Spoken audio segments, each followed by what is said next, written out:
একমাত্র ছেলে ইসমাইল আদুরের সন্তান।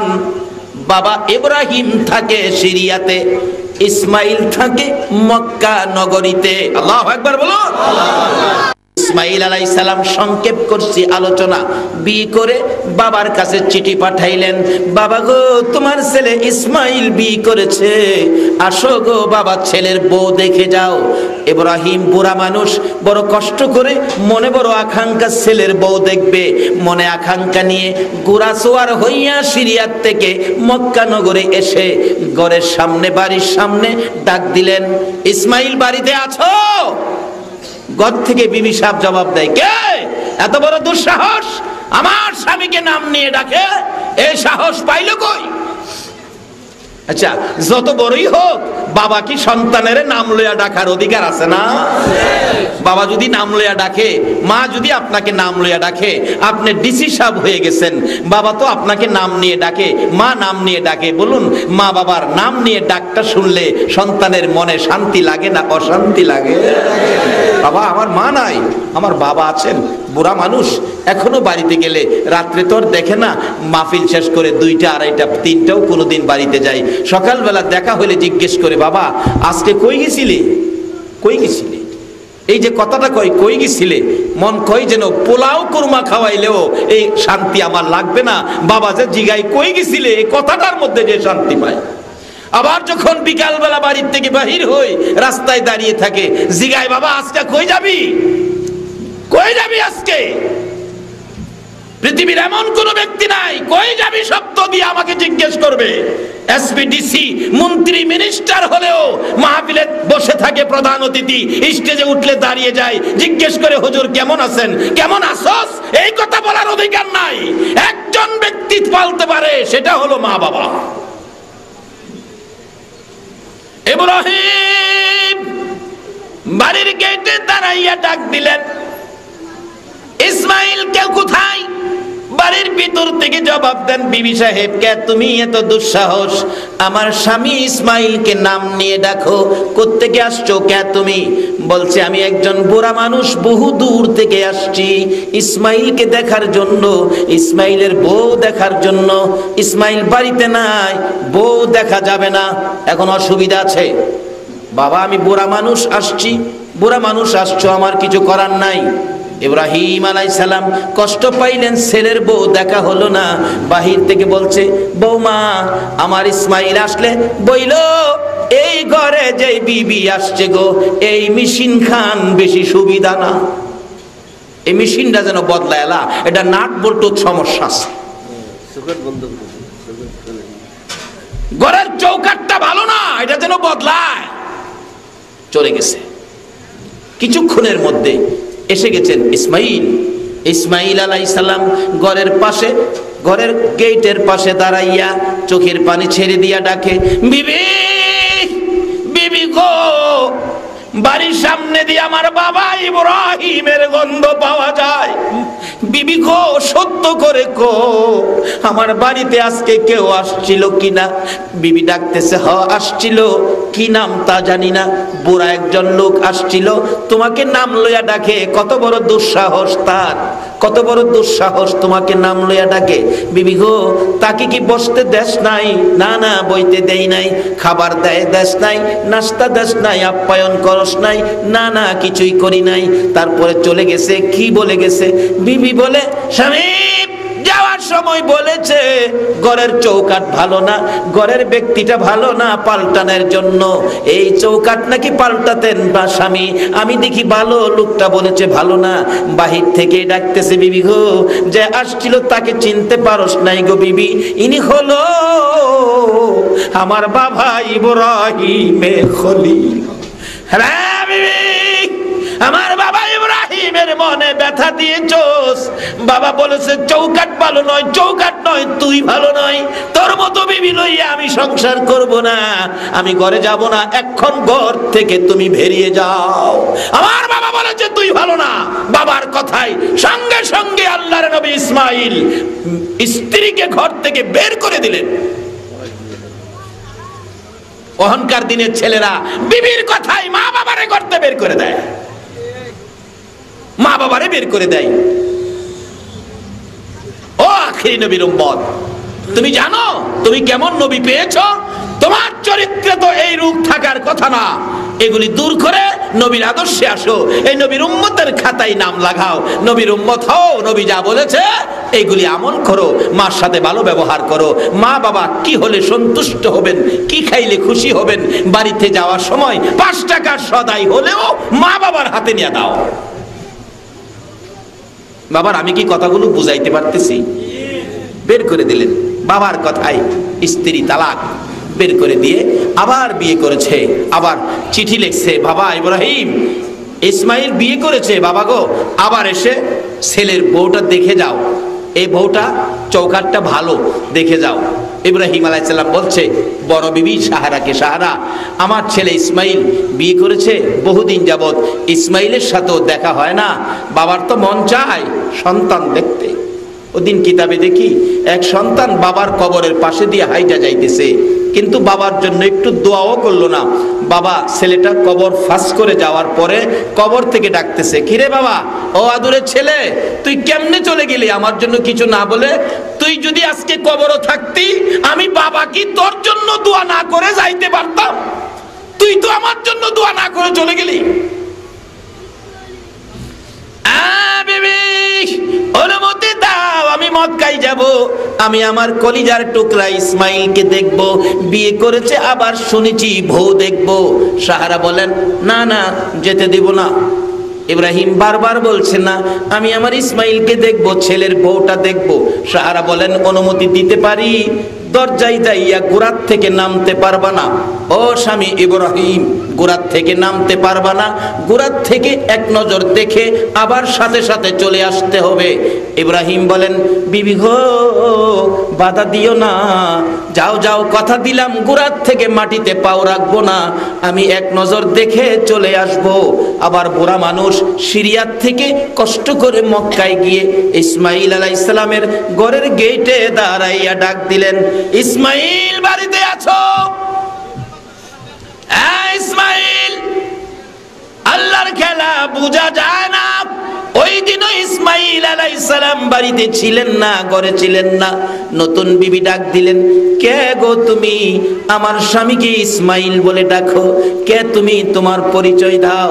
জবাব দিলেন, তুমি কি ইসমাইলের স্ত্রী? হও, আমি হলাম ইসমাইলের বাবা ইব্রাহিম খলিল। বাবা গো, তুমি কি আমার স্বামীর বাবা লাগো? হ্যাঁ বাবা, তুমি কি ইব্রাহিম খলিল? মা, আমি ইব্রাহিম খলিল। ইসমাইল আসলে বইল, তোমার বাবা আসছিল বহু দূর থেকে কষ্ট করে, তোমাকে দেখার জন্য দেখা হলো না, আমি চলে যাইতেছি গো বউ। বৌমা বাহির হইয়া ডাকতেছে, তুমি কেমন নিষ্ঠুর বাবা গো, তুমি কেমন নিষ্ঠুর ইব্রাহিম গো, ছেলে বাড়িতে নাই, ছেলের বউ তো বাড়িতে আছে। বাবা তোমাকে যেতে দিব না গো বাবা। গোড়ার সামনে যাইয়া দাঁড়াইয়া চোখের পানি ছেড়ে দিছে, কেমন নিষ্ঠুর গো, তুমি এখান থেকে চলে যাইবা, এই কষ্টের ছেলের বাড়ির থেকে খালি মুখে যাইবা, এটা তো সম্ভব হয় না। বাবা গো, তোমার দুইটা পায়ে দড়ি গো বাবা, গোড়ার থেকে নামেন, ঘরে আসেন। ইব্রাহিম আলাইহিস সালাম এইটুকুন আবদার, এইটুকুন ব্যবহারে খুশি হইয়া ডাকতেছে, বৌমা আমি তো তোমার বড় শাশুড়ির কাছ থেকে গোড়ার থেকে নামবো না কথা দিয়ে আসছি, মাটিতে পাও রাখতে পারবো না কথা দিয়ে আসছি, আল্লাহর নবীদের কথা তো মিথ্যা হবে না। এবার ইব্রাহিম আলাইহিস সালাম এইভাবে বুঝাইলে বৌমা ডাকতেছে, বাবা গো আমি আপনাকে যেতে দিব না গো বাবা, কিছু খেদমত না করে যেতে দিব না, মাটিতে পাও দিতে হবে না গো বাবা, আমার শাশুড়ির কথাও সত্য থাকবে, আপনিও সত্য থাকবেন। ওই ইসমাইলের বিবি ঘরের ভিতর থেকে ধাক্কাইয়া বড় একটা পাথর গোড়ার পাশে নিয়ে দিলেন, বাবা গো মাটিতে পাও দিয়েন না, পাথরের উপরে দাঁড়ান। আল্লাহু আকবার। ইয়া রাসূলুল্লাহ, ইয়া গাউস, ইয়া মিলাদুন নবী, জিন্দাবাদ। আলহাজ মুবাদ্দাল হোসেন চৌধুরী সাহেব, জিন্দাবাদ। বাবা শাশুড়ির সাথে কথা যেন জুট না হয়, আমি বৌমা পাথর সামনে দিলাম, এই পাথরের মধ্যে দাঁড়ান বাবা, মাটিতে পাও দিতে হবে না। ইব্রাহিম বউয়ের ব্যবহার দেখে সন্তুষ্ট, পাথরের উপরে দাঁড়াইলে হাত মুখ ধোয়াইলেন, পাওগুলি পানি দিয়ে ধোয়াইয়া এবার মাথার চুল দিয়ে ইব্রাহিমের পাও গুলো মুইসা দিয়ে ডাকতেছে, বাবা গো খালি মুখে যেতে দিব না গো বাবা, কিছু খাবার হাতে দিলে খাবার টুকুন খেয়ে গোড়ার উপরে ওইটা আবার যখন চলে যাইতেছে আর বলতেছে, বৌমা আমার ইসমাইল আসলে বইল, আমি এসে গেছি, আমি বড় খুশি হলাম, তোমার ব্যবহারে আমি সন্তুষ্ট হলাম, এবারের ঘরের চৌকাটটা বড় ভালো গো, চৌকাট যেন জীবনে আর না বদলাই, এই চৌকাটের জন্য আমি ইব্রাহিম দোয়া করে গেলাম। বলুন শ্বশুর শাশুড়ির দোয়া বউয়ের জন্যই উপকার হয় কিনা? আল্লাহু আকবার বলো। আরে মা বোনেরা, শ্বশুর শাশুড়ির দোয়া নিও, তুমিও তো একদিন শ্বশুর শাশুড়ি হইতেছো, তুমিও তো একদিন হইতেছো। তুমি যদি তোমার শ্বশুর শাশুড়ির খেদমত করো, তোমার ছেলের বউ এসেও তোমাদের খেদমত করবো। এখন খেদমত করে না, এক বেচারা ছোট্ট ছেলেরে জিগাই, বাবা তুমি চাকরি করে চাকরির বেতনের টাকাটা তুমি কি তোমার আম্মুর কাছে দিবা না? কয় না, আম্মুর কাছে দিব কেন? কার কাছে দিবা? আমার স্ত্রীর কাছে দিব। কও কি তুমি এখন এত বড় কথা? আব্বু রাগ হইেন না, আপনি তো চাকরির টাকা আমার দাদুর কাছে দেন নাই, আপনি তো আপনার স্ত্রীর কাছে দেন, তাই আমিও আমার স্ত্রীর কাছে দেব। কই কি রে, শিক্ষা পাইলো কি যে হইব, যে যেটা করে এটাই তো পাইবো, এর বেশি পাইবেন না তো। আরেক বেচারা বাবা বুড়া হয়ে গেছে, খাইতে গেলে মুখের থেকে লালা পয়রা যায়, ভালো বাসনে ভাত দেয় না, আলগা ঘরে রাখে, একটা মাটির বাসন কিনে মাটির বাসনের মধ্যে এক মাপে প্রত্যেক দিন ভাত দেয়। বুড়া বাবা ভাত খাইয়া কয়, আবারে আজকে আমারে মাইপা ভাত খাওয়াস? আরে তুই ছোটকালে যদি একটা কমলা চাইছস, আমি বাবা 4টা কমলা দিছি, একটা টাকা চাইলে 10টা টাকা দিছি, আর আমারে মাইপা ভাত দেস? ভাত খাইয়া পেটটা ভরে নাই, পেটের খিদা দূর হয় নাই, মাটির হানুক হাতে নিয়ে কাঁদতেছে, আল্লাহ এত কষ্ট করে ছেলে লালন পালন করছিলাম, আমার এই কষ্ট দিত, মাটির হানুকটা হাতের মধ্যে, আর 4টা ভাত দিলেই তো আমার খিদাটা নিবারণ হইতো, শান্তি পাইতাম। এই কান্নাকাটি দেখে নাতি একটা ছোট্ট নাতি কইলাম, দাদার সাথে সম্পর্ক ভালো থাকে। আমাদের চন্দনায় আসেনি এরকম ব্যাপার, দাদার সাথে নাতির একটা সম্পর্ক, দাদা নাতিরে আদর করে, দাদাও নাতিরে আদর করে, নাতিও দাদার সাথে রাত্রে ঘুমায়। দাদার কান্না দেখে 7-8 বছরের নাতি দৌড়ে এসে, দাদা কি ব্যাপার তুমি কাঁদতেছো? ভাই দুঃখে কান্দি, তোর বাবারে এত কষ্ট করে লালন পালন করলাম, আজকে তোর বাবা আমারে মাটির হানুকে মাইপা ভাত দেয়, বাতে আজকে খিদা নিবারণ হয় নাই, পেটটা ভরে নাই রে ভাই, ব্যথাই কাঁদতেছি। তাই নাকি? নাতিও বড় টেটনা, হ্যাঁ মাটির হানুক লইয়া দৌড় মারছে, ভাত আনতো। দাদাটা, হে নাতি যাইস না, যাও তো দেয় দুইলা, আবার গেলে তো নাও দিতারে।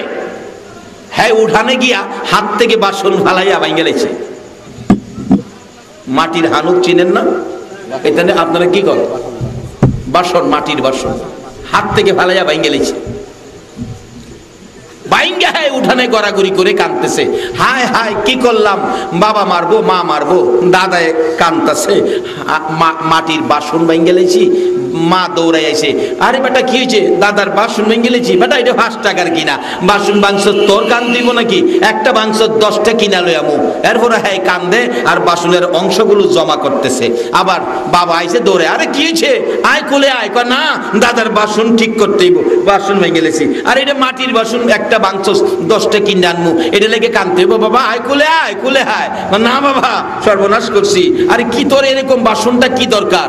বাবা বাসনটা দরকার, আরেকটা কিনে আনতারবেন, এই বাসনটা তো পাইতাম না, তে এইটাতে তুই কি করবি? বাবা আপনার বাপেরে যেই বাসনে যেই মাফে বাদ দিছিলেন, আমিও বড় হইয়া এই বাসনটার মধ্যে এই মাফে আপনারে বাদ দিলাম বলে, আমিও এই মাফে এই বাসনে বাদ দিলাম বলে কানতেছি। বাসনটা যে ভাঙ্গে লাইছি, আপনারে কোন মাফে ভাত খাওয়ামু? যা করবেন তাই পাবেন, এর ব্যতিক্রম আশা করেন না।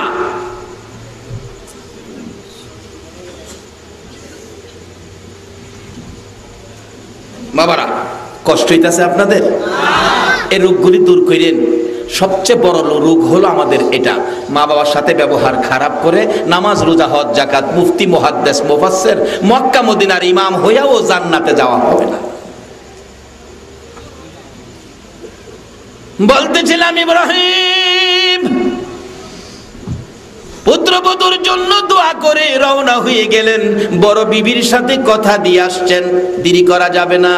ইব্রাহিম ভাগ্যক্রমে বিদায় হয়ে কিছু দূর যাওয়ার পর আবার ইসমাইল আলাইহিস সালাম বাড়িতে এসে গেছে।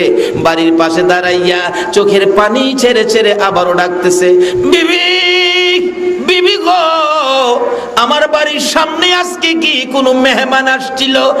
এই বাড়ির সামনে দিয়ে আমার বাবা ইব্রাহিমের গন্ধ আমার নাকে লাগতেছে। আমার মন কয় আমার বাবা ইব্রাহিম বুঝি আসছিল। বিবি গো, কোনো মেহমান আসছিল কিনা? বিবি ডাকতেছে, স্বামী গো, ঘরের ভিতরে আসো গো, সুন্দর খবর শোনো। কি খবর শুনবো? ও স্বামী, একজন বুড়া মানুষ যার নাম ইব্রাহিম, উনি নাকি আপনার বাবা। উনি আসছিল, ঘোড়ার থেকে নামতে চায় না, আমি পায়ে ধরে বাবারে নামাইছি। কই রে আমার বাবা? ইব্রাহিম আলাইহিস সালাম কই? ইসমাইল কান্দে, বিবি গো আগে কো আমার বাবা কই, আমি বাবারে দেখবো। 12টা বছর পার হয়ে গেছে, এক নজর বাবারে দেখি না। আমারে আগে ঠিকানা দে, বলে দে কোন ঘরে কোন রুমে আমার বাবা গো, আমি এক নজর দেখি। বিবি ডাকতেছে, স্বামী আসো, বাবা নাই গো। বাবারে যেই পাথরের মধ্যে নামাইছি, এই যে দেখো পাথরে বাবার পায়ের দাগ রয়ে গেছে। ইসমাইল আলাইহিস সালাম বাবার পায়ের দাগ পেয়ে খুশি হলেন, অন্তর যেন জুড়াইয়া গেলেন। এবার পাথরের মধ্যে দাগ এখনো আছে, যেই পাথরটা খানায়ে কাবার দরজার পাশে, খানায়ে কাবার দরজার পাশে গ্লাসের ঘেরাও করে রাখছে, যার নাম মাকামে ইব্রাহিম। স্বামী গো, আমি তো বহুত কিছু করেছি গো স্বামী, হাত মুখ ধোয়াইলাম, পাও ধোয়াইলাম, মাথার চুল দিয়ে পাওয়ার পানিগুলো মুছে দিলাম, কিছু নাস্তা পানি খাওয়াইলাম। আমার বাবা খুশি হইয়া আমার জন্য দোয়া করে গেছে গো স্বামী। আর যাওয়ার সময় একটা কথা বলেছে, এই কথাটা কি বললো আমি বুঝতে পারি নাই। কি বলেছে? কি বলেছে রে বিবি? হ্যাঁ স্বামী ইসমাইল, আমার বাবা ইব্রাহিম বলেছে তোমার স্বামী আসলে বইলো ঘরের চৌকাঠ বড় ভালো, এই চৌকাঠের জন্যই আমি দোয়া করে গেলাম, জীবনে যেন চৌকাঠটা না বদলাই। স্বামী গো, তোমার কাছে জানতে চাই, ইব্রাহিম বলেছে এই কথাটা তুমি নাকি ভালো জানো, ভালো বুঝো, বলো গো এটা কি বলেছে আমি জানতে চাই। ইব্রাহিম আলাইহিস সালামের এই কথাটুকুন তো আমি বুঝতে পারলাম না গো স্বামী। ইসমাইল চোখের পানি ছেড়ে দুইটা হাত বাড়াইয়া ডাকি, বিবি বিবি গো আয় আমার বুকে আয়। এটা চৌকাঠের কথা বলে নাই, তোমার কথা বলেছে। তোমার ব্যবহারে আমার বাবা খুশি হইয়া তোমার জন্য দোয়া করে দুনিয়া ও আখিরাতের ভালোবাসার দরজা খুলে দিছে। আয় আমার বুকে আয়, আয় আমি তোরে ভালোবাসা দেই। আমার বাবারে খুশি করে দোয়া পাইছোস, আমি স্বামীর কাছ থেকে ভালোবাসার দরজা খুলে নিয়ে গেছোস। আমার বাবা ইব্রাহিম তোমার জন্য প্রাণ ভরে দোয়া করে গেছে। সেই বংশ থেকেই তো এই বাবার দোয়া পাইয়া যেই বংশ দুনিয়াতে বিস্তার করেছে, এই বংশ থেকেই জন্ম হয়েছে নবী মুহাম্মাদুর রাসূল। সেই নবীর আদর্শ, মা বাবার খেদমত, মা বাবার সাথে ভালো ব্যবহার, মা বাবার জন্য কিছু করতে হবে। বলুন এই নবীর কথা মানা আমাদের দরকার আছে কিনা? বাবারা, বিবির কথাই মা বাবাকে ঘর থেকে বের করা যাবে না, মা বাবার কথাই বিবিকে ঘর থেকে বের করা যাবে, তাতে কোনো অন্যায় হবে না। আসুন মা বাবা কি সম্পদ আমরা ভালো করে জেনে নেই। দুনিয়ায় থাকলে মা বাবাকে খুশি করার কিছু কাজ, টাকা নাই 10টা টাকা হলেও মা বাবার জন্য কিছু সদাই নিয়ে যায়েন মা বাবাকে খুশি করার উদ্দেশ্যে। আর যদি মা বাবা দুনিয়ায় না থাকে, তাহলে প্রত্যেক দিন নামাজ পড়ে নামাজের শেষে দুইটা হাত বাড়ায় ডাকেন, রব্বির হামহুমা কামা রব্বায়ানি সগীরা। বলুন এই দোয়া মা বাবার উদ্দেশ্যে কোরআন শরীফে কে শিক্ষা দিয়েছে? জোরে বলুন কে? বাবা, এই মা বাবার জন্য দোয়া করা আমাদের দরকার আছে কিনা? মসজিদের ইমাম সাহেব দোয়া করবে, কবুল হতে পারে নাও হতে পারে। বাইতুল মুকাররমের খতিব দোয়া করবে, নাও হতে পারে কবুল। কিন্তু আপনি যখন মা বাবার উদ্দেশ্যে হাত বাড়াবেন ফজরের নামাজ শেষে সূরা ইয়াসিন তেলাওয়াত করে, আল্লাহ আপনার দোয়া 100% কবুল। আল্লাহর কসম, সন্তানের দোয়া মা বাবার জন্য কবুল, একটুও ফেরত যাবে না। আল্লাহু আকবার বলো। তার বাস্তব আপনি নিজে চিন্তা করেন।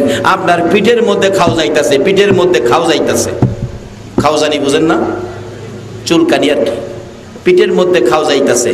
এখন যদি আমারে কোন পিঠের খাও জানি খাজাই দিতাম, আপনি খাজাইতাছে ডাইন দিকে, আমি গিয়া খাজান শুরু করুম বাম দিকে। খাজাইতাছে ঘাড়ো, আমি গিয়া খাজানি দেম কোমরও। কারণ আমারটা তো টার্গেট জানা নাই, টার্গেট মতো হাত যাবে না। আচ্ছা বলুন, আপনার পিঠের খাওজানি আপনার হাতটা যখন যাবে, খাওজানির থেকে এদিক সেদিক যাবে না জায়গা মতো যাবে? আপনার বাবার জন্য, মায়ের জন্য আপনি যখন দোয়া করবেন, এই দোয়া অন্তর থেকে আল্লাহর আরশে যোগাযোগ হয়ে যাবে।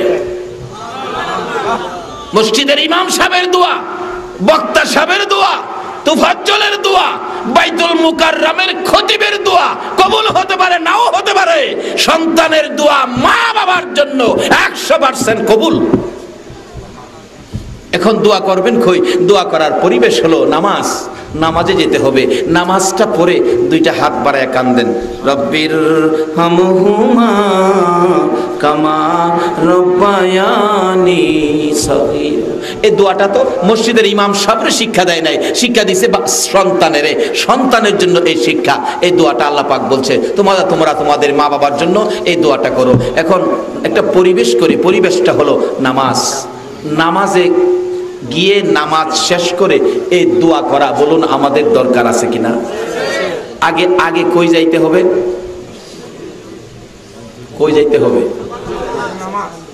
অন্ত মসজিদ আমরা চিনি না, মসজিদ আমরা চিনি না। দুনিয়ায় কাউন্টার সার্ভিস, চট্টগ্রাম শহরে যায় দেখেন খালি কাউন্টার সার্ভিস গাড়ি, ঢাকা শহরে যায় দেখেন কাউন্টার সার্ভিস, আমাদের ভৈরবেও কাউন্টার সার্ভিস চলছে। আল্লাহ কয় তোমরা কাউন্টার সিস্টেম চালাইছো, আমিও তো কাউন্টার সিস্টেম আগেই চালাইছি। আমার জান্নাতে যাওয়ার কাউন্টার হলো মসজিদ। মসজিদ হলো জান্নাতের কাউন্টার সার্ভিসের টিকিট। জান্নাতে যাওয়ার গাড়ির কাউন্টার হলো মসজিদ। এখান থেকে মসজিদে যাইয়া জান্নাতে যাইবার আশায় নামাজে দাঁড়াইবেন, আল্লাহু আকবার। আল্লাহ বলে নামাজে দাঁড়ানোর সাথে সাথে বান্দা তোর জীবনের গুনাহগুলো মাথার মধ্যে গাঁঠুরি বানায়া দিলাম। যখন রুকুতে যাবেন গুনার গাঁঠুরি পড়ে যাবে, সেজদাতে যাবেন আল্লাহ ঘোষণা দিবে ইন্না সাজিদা ইয়াসজুদু ফি কদামাইর রহমান। বান্দারে 70 বছরের গুনাহ লইয়া নামাজও খারিজলি। ও ট্রাক ড্রাইভার, বাস ড্রাইভার ভাইরা, তোমরা ভালো কাজে যাও, আল্লাহ তোমাদেরকে হেফাজতে রাখবে। আল্লাহর কসম, ভালো কাজ করো, বিপদ মুক্ত রাখবে। রাস্তাঘাটে কত অ্যাক্সিডেন্ট দেখি, এই বিপদ তোমার উপরে আসতে পারে। বাবা আল্লাহর ওলি খাজা বাবা রুহানি ফায়েজের আশা করো, আর নবীর ভালোবাসা দিয়ে 5 ওয়াক্ত নামাজ পড়ো, অবশ্যই তোমরা বিপদ মুক্ত থাকবে। নবীকে অবিশ্বাস করা হবে। নবীকে যদি কেউ অবিশ্বাস করে, বলুন তার ঈমান আছে? এক সাগরে পানি, এক লোডার ভিতরে মাছগুলি শুকনায় পরে ছটপট করতেছে, এমনকি মার স্তনের দুধ পর্যন্ত শুকিয়ে গিয়েছিল। গাভীর দুধ নাই, মার স্তনে দুধ নাই, কান্নাকাটি শুরু হয়ে গেছে। হগল হিন্দুরা মিলে গেছে, খাজা বাবা ভুল করেছি মাফ করে দেন, আর পড়িয়ে দেন লা ইলাহা ইল্লাল্লাহু মুহাম্মাদুর। এই কেরামতি দিয়ে, বেলায়েতের শক্তি দিয়ে, নবীর প্রেম ভালোবাসা আদর্শ দিয়ে 90 লক্ষ হিন্দুকে কালিমা পড়ায়া খাজা বাবা মুসলমান করেছে। একদিনও বোমা মারে নাই, আর এখন তো বোমা মারা শুরু হয়েছে। বোমা মারা ইসলামের আদর্শ নয়, বোমা মারা ইসলাম নয়, ইসলাম বোমা মারার ধর্ম নয়। আমরা বোমা মারার পক্ষে নয়, আমরা বোমা যারা মারবে তাদের পক্ষে থাকতে রাজি না। কি বলেন? ঠিক আছে? আল্লাহ কবুল করুক, সকলে বলুন আমিন। আসুন আমরা নামাজি হই, খাজাকে ভালোবাসি, নবীর প্রেম মহব্বত অন্তরে রাখি, মা বাবার সাথে ভালো ব্যবহার করি দুনিয়ায় থাকলে, আর কবরে গেলে মা বাবার জন্য দোয়া করি। সেই দোয়াও আল্লাহ নিজে শিখাইছেন। কেন করতে হবে? আমরাও যে একদিন কবরে যাব। রাসূল বলেছেন কাফা বিল মাউতি ওয়াইজান, একটা ওয়াজ যথেষ্ট, তোমরা তোমাদের মৃত্যুর কথা স্মরণ করো। বলুন আমাদের এই দেহের ঘরে একদিন মৃত্যুর তুফান আসবে কিনা? এই মৃত্যুর তুফান আসার আগে আসুন আমরা নিজেকে পরিষ্কার রাখি, মা বাবার খেদমত করি। যদি মা বাবা দুনিয়ায় না থাকে, নামাজি হয়ে নামাজ পড়ে হাত বাড়ায়া দোয়া করি, আল্লাহ মা বাবাকে মাফ করো, মা বাবার কবরে শান্তির ফাইসালা করো। সন্তানের দোয়া কবুল করে মা বাবার কবর আল্লাহ জান্নাতের বাগান বানিয়ে দিবেন। আসুন, রাত্র শেষ হয়ে গেছে, আমরা যে নবীর উপর আল্লাহ নিজে ফেরেশতাদেরকে নিয়ে 24 ঘন্টা দুরূদ ও সালাম পাঠ করে, সেই নবীর উপর দুরূদ ও সালাম পাঠ করতে আপনারা কি রাজি আছেন? এ ব্যাপারে কারো কোনো আপত্তি নাই তো? আসুন একটু দুরূদ ও সালাম মদিনা পাঠাই। ইয়া নবী সালাম আলাইকা ইয়া রাসূল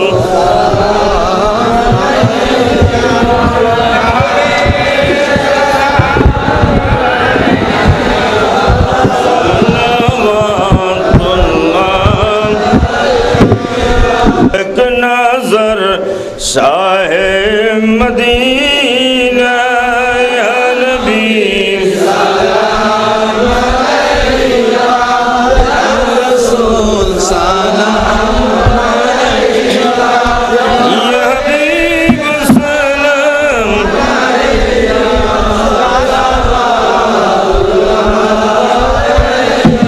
सय्यदी या रसूल वसल्लम अलैका या हबीबल्लाह का गिरने वालों को उठा लो, मरने वालों को बचा लो, कैद से हमको छुड़ा लो, अहमदी नाम में बुला लो या नबी सलाम अलैका या रसूल सलाम अलैका या हबीब सलाम अलैका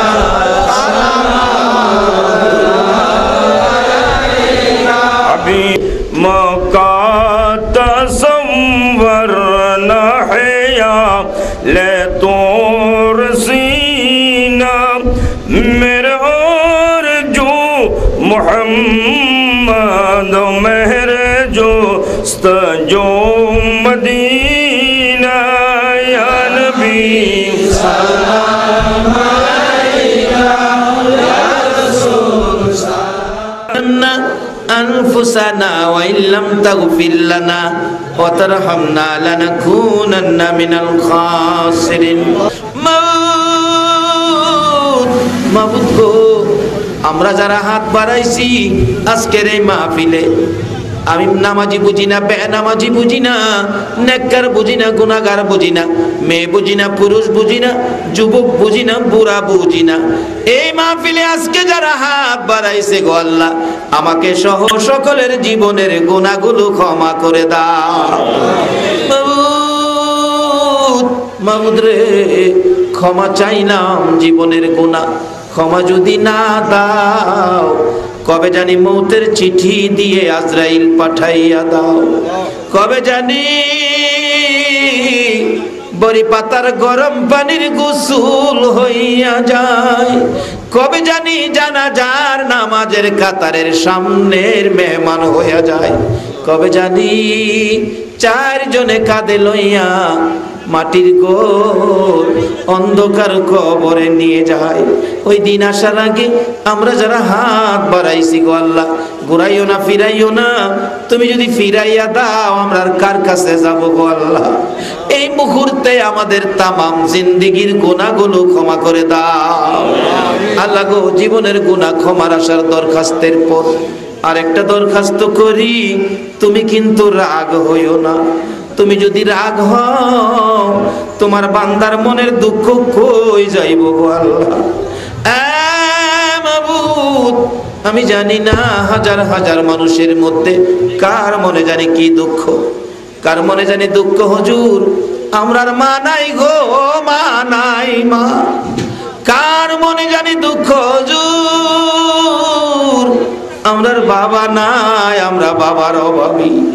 যেই বাবা সন্তানের মায়ায় সন্তান কোথাও গেলে রাত্র 10টা বাজলে বাস স্ট্যান্ড যাইয়া বাবা দাঁড়াইয়া থাকতো, মা দরদি সন্তান বাড়িতে না আসা পর্যন্ত রাত্র 2টা বাজলেও দরজাটা খুইলা রাখতো গো। এই ঘরের দরজা কার জানি চিরতরে বন্ধ হয়ে গেছে রে আল্লাহ। আর দেরি করো না, ওই মা বাবা যার কবরে আজকের মাহফিলের উসিলাই, দুরুদ ও সালামের উসিলাই, খাজায়ে খাজগার উসিলাই তাদের কবরগুলো জান্নাতের বাগান বানাইয়া দাও মাবুদ গো। মা বাবা যার নাই মা কইয়া কারে ডাকবো, মা যার নাই আমি নিজেও মায়ের অভাবী, হে মার অভাব কেমনে পুরা হবে গো আল্লাহ। মার অভাবীরা কত অভাবী নিজে দেখেছি।